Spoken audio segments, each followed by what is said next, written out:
Yeah, folks, we've got some new Marvel Snap cards to discuss. In fact, we've got a new Marvel Snap keyword to discuss. It's called Objective, and it's basically a little quest your cards will go on if they have the Objective keyword in order to get potentially some big rewards. We've got actually, I think, an entirely new archetype as well.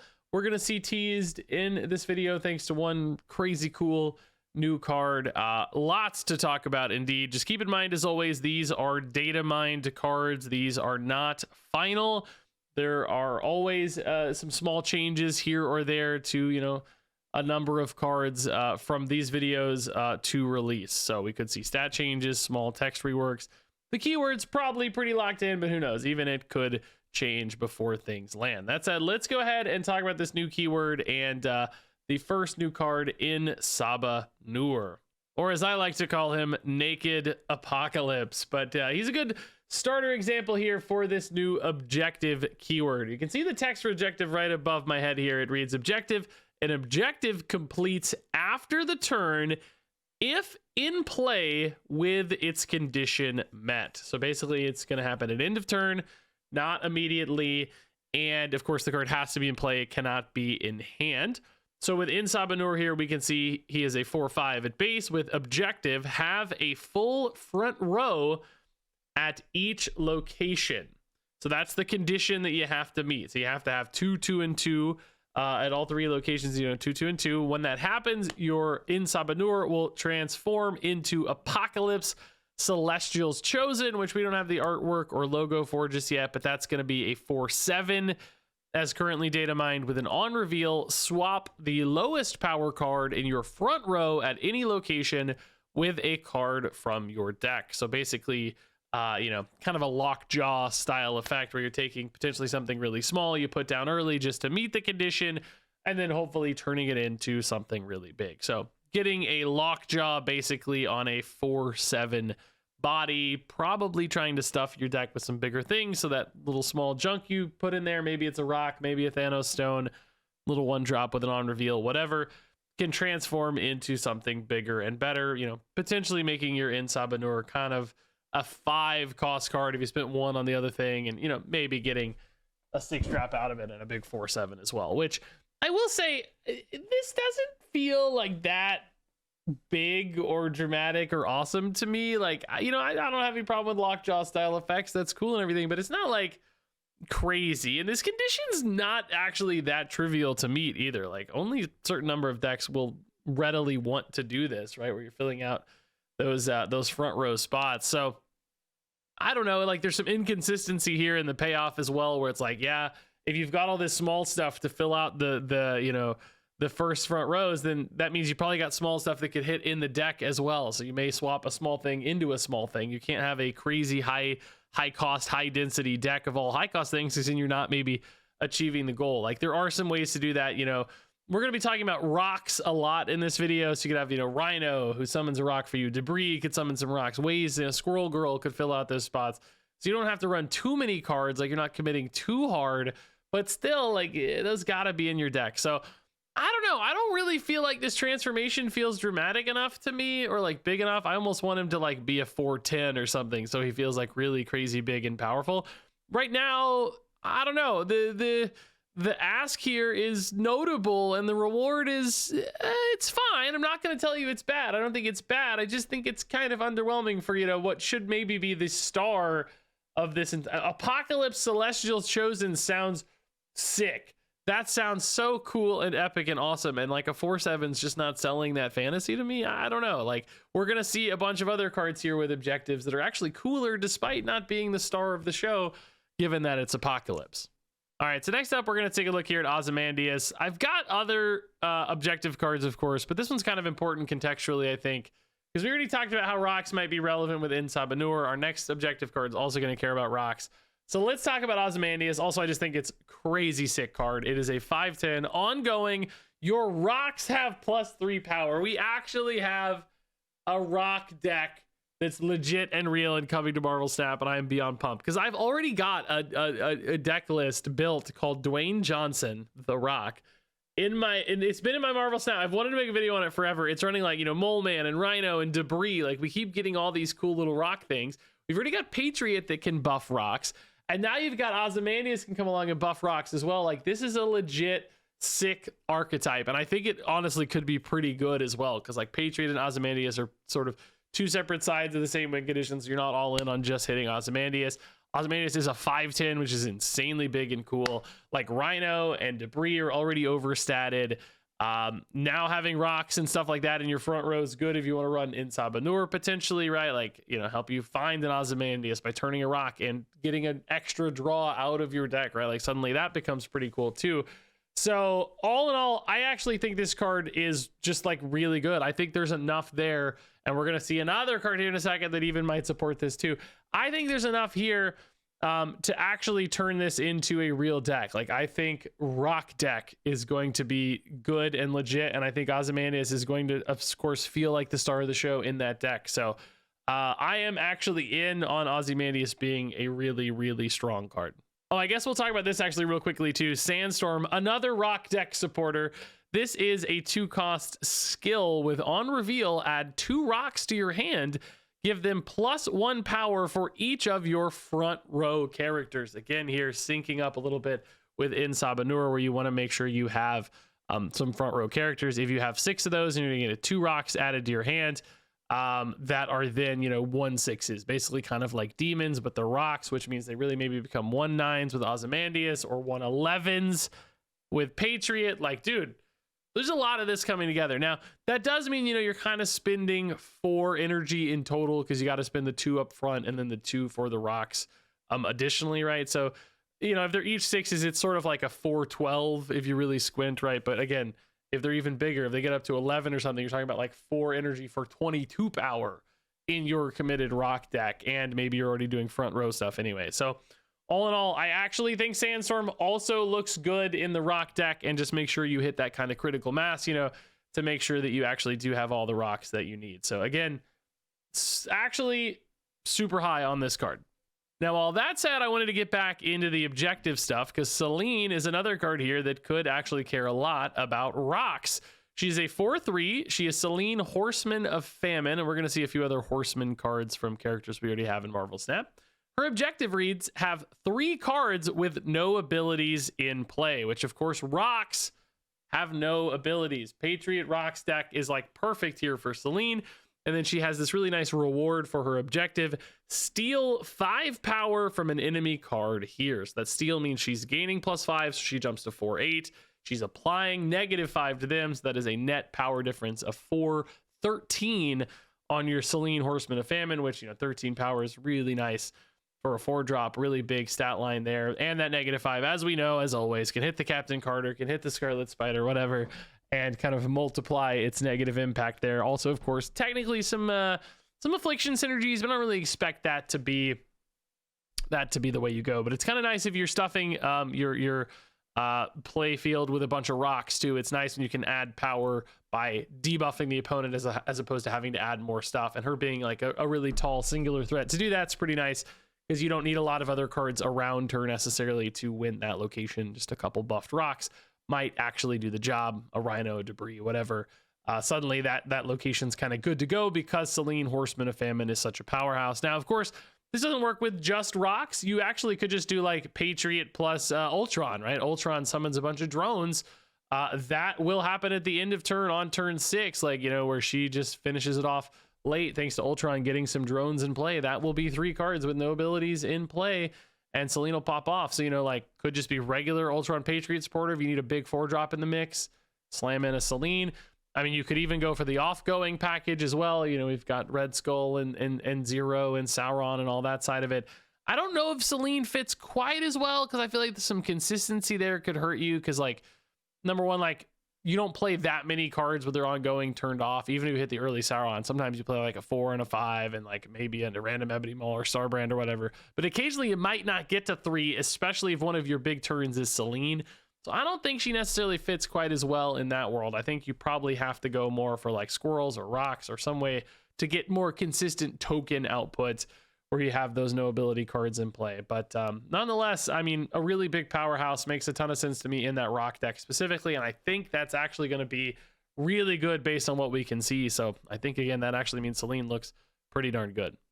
All right, next up here is Gambit, the Horseman of Death, which looks pretty cool. He is a 3/4 with objective, play 6 total cost of created cards, and then your reward is randomly destroy up to 4 total cost of enemy cards. So a couple things here. Play the created cards is pretty important distinction because, you know, we talked about Debris and Rhino summoning you rocks, right? Well, the rocks summoned off Debris and Rhino are not played. They are just put into play.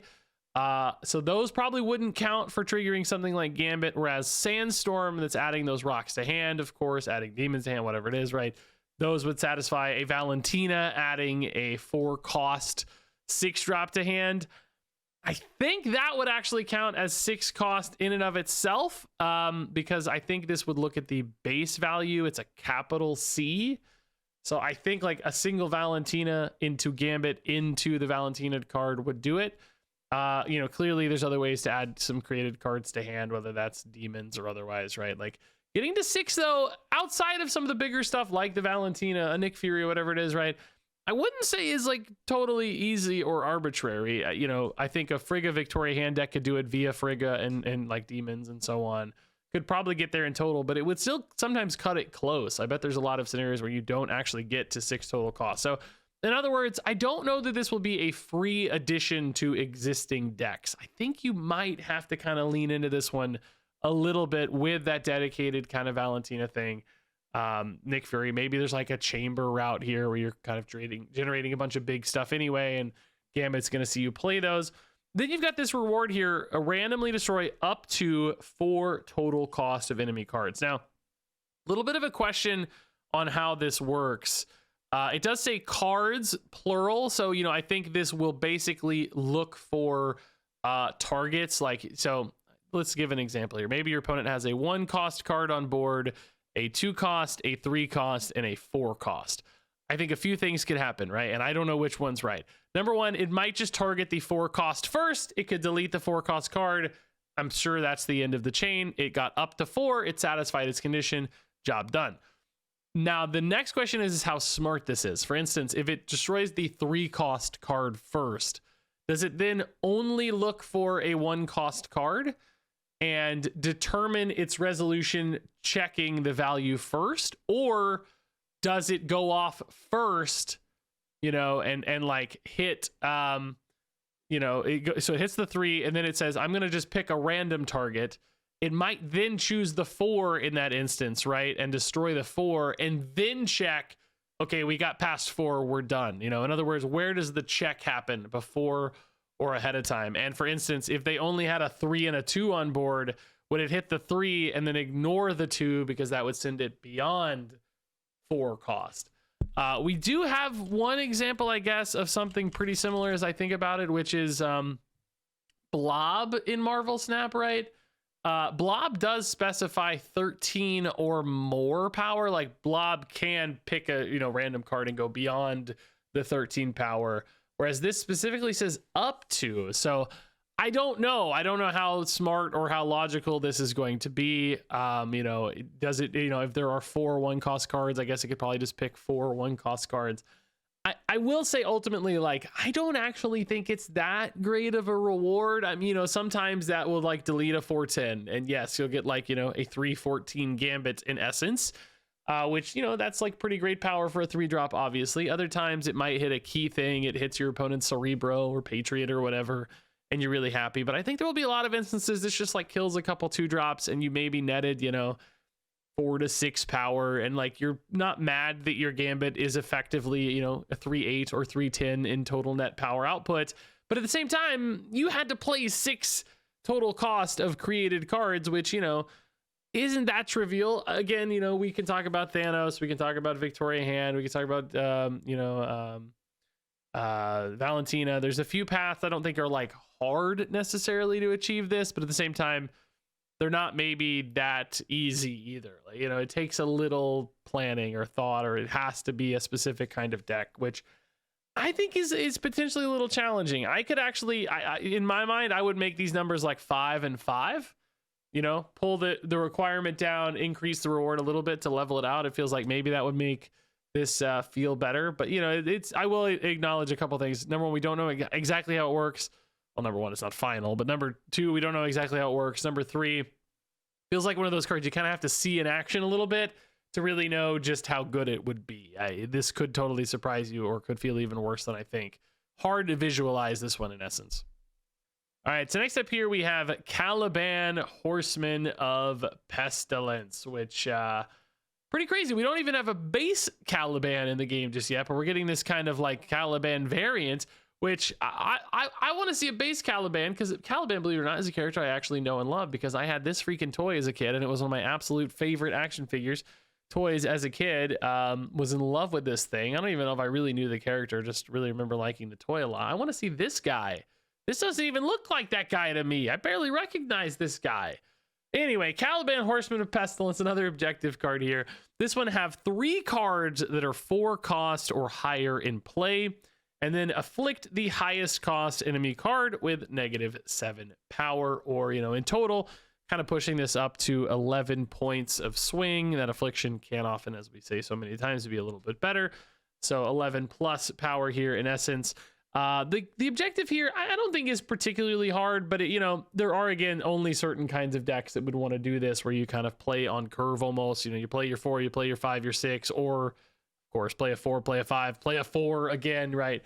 Not every deck wants to do that, so I think this is one that could pretty easily, like, you know, just find 1 or 2 decks where it's like, yeah, this is kind of a freebie. Even like a Red Skull deck or something might just be able to toss this in as sort of another big free body. But at the same time, like, you know, there's opportunity cost there. Do you get rid of your Surtur or Starbrand or whatever in order to run a Caliban that's maybe only slightly better, or sometimes still fails just because conditionality can be tough? So I don't know. It's fine. I think this one's totally okay. You know, again, just pretty niche. Maybe fairly narrow. Like ramp decks too are good at that, but like you don't want to run you don't want to run this in your 3 slot, because you got like Electro, you've got Luna Snow and stuff. Like Caliban doesn't fit in. So I don't know. It feels like he's kind of restricted in the decks that make sense for him, and the payoff again is it's good, but I feel like they need to push each of these a little more. It's like these conditions aren't hard. I don't want to like pretend they're hard. I don't think they're hard, but they are still conditions, and there will be games or moments where they don't line up perfectly and you want to do something else, or locations screw you. And I think you need to account for that downside risk with pretty powerful effects. And it's good. It's a good effect. I'm not saying a 311's bad, because it's not. A 311's good, but it's still not maybe crazy pushed. I think these conditions could be lowered a little bit. You don't want them to be trivial necessarily, but maybe a little bit of a tweak here and there, again, could help on these. All right, next up here we have Juggernaut Horseman of War. Pretty sick looking card. It's a 2/2 with objective, have 7 different powers among your other cards in play, and your reward if you do is +6 power, turning this into a 2/8, which again, not bad. That's big. That's not crazy big. You know, there's other 2-drops that can certainly scale beyond 8 power. I wanted to actually just like pull up a game here, because this is like incredibly hard to visualize how often you have 7 different powers among your cards. I wanted to just like pull up a video and see how many different powers I had in play, right? Like 1, 2, 3, 4, 5, 6, 7. That's a repeat. That looks like a repeat. 8 here for me. Okay, opponent had 1, 2, 3, 4, 5, 6. So opponent did not have 7. And that's with 8 cards down. Juggernaut does not count himself. We can see, by the way, he says other cards in play. I'm just wondering like how often this happens organically versus how you need to like play your deck towards this. You know what I mean? Like how much do you need to really stuff your deck with ways to do this? I mean, well, I will say like some decks don't even necessarily play seven powers. You know, you'd have to have 8 cards in play basically. That's in and of itself not trivial for some decks.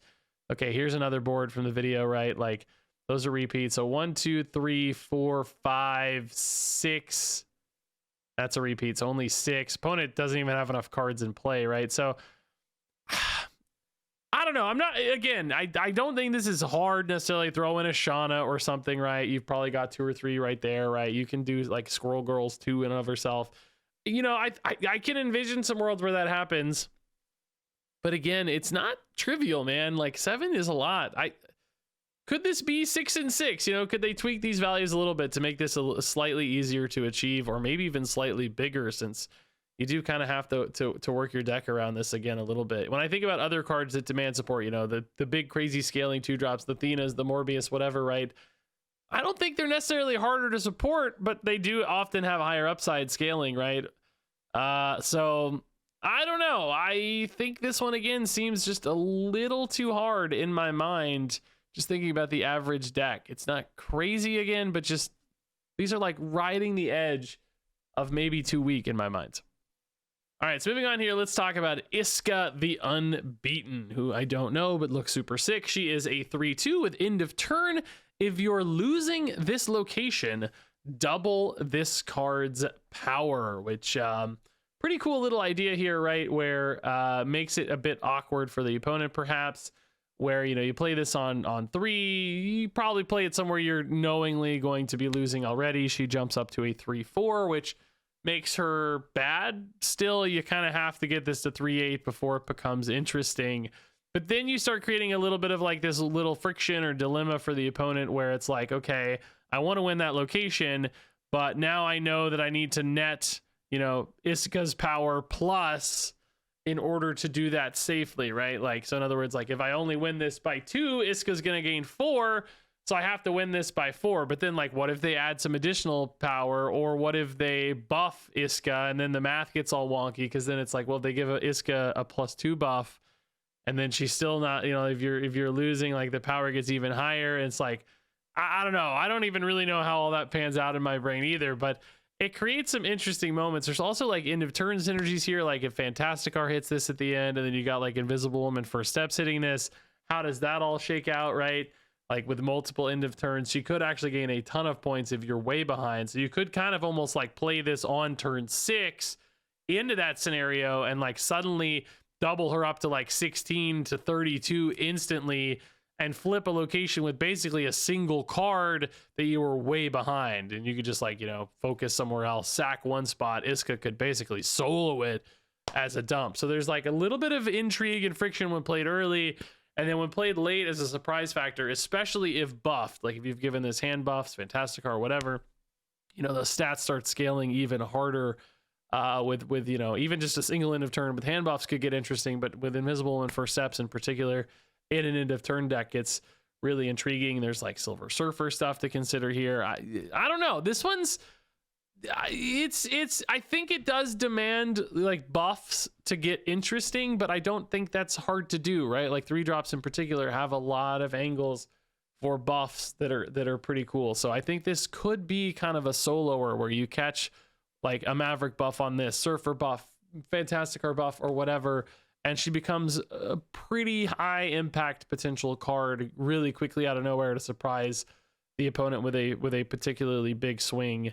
And also, like, you know, if you know, there's some like logic to it too. So if you do play this down and she doesn't go off, you kind of won anyway, right? Like, so maybe that's not necessarily a huge downside, but definitely an intriguing mechanic here for Isca that I'm not totally sure I've wrapped my brain around completely just yet, because there's a lot of game states and scenarios to consider. But I do think the ability to scale this off buffs and with end of turn is really promising.